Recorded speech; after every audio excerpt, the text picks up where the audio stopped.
Hey everyone, welcome back to our channel.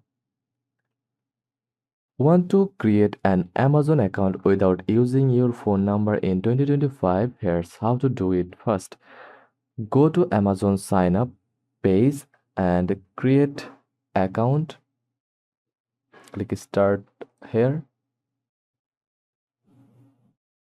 or search for Amazon sign up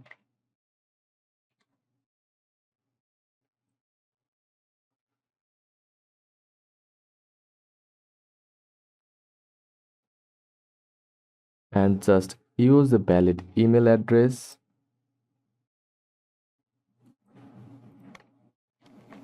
Then click continue. Then click proceed to create an account. Now enter your name and create a strong password, then click continue. If Amazon requires a number, use a temporary one from a trusted personal number site or create your account on the desktop version which sometimes skips phone verification. Once your account is made, go to settings and add a recovery email, turn on two-step verification using just email for extra security. And that's it. Thanks for watching.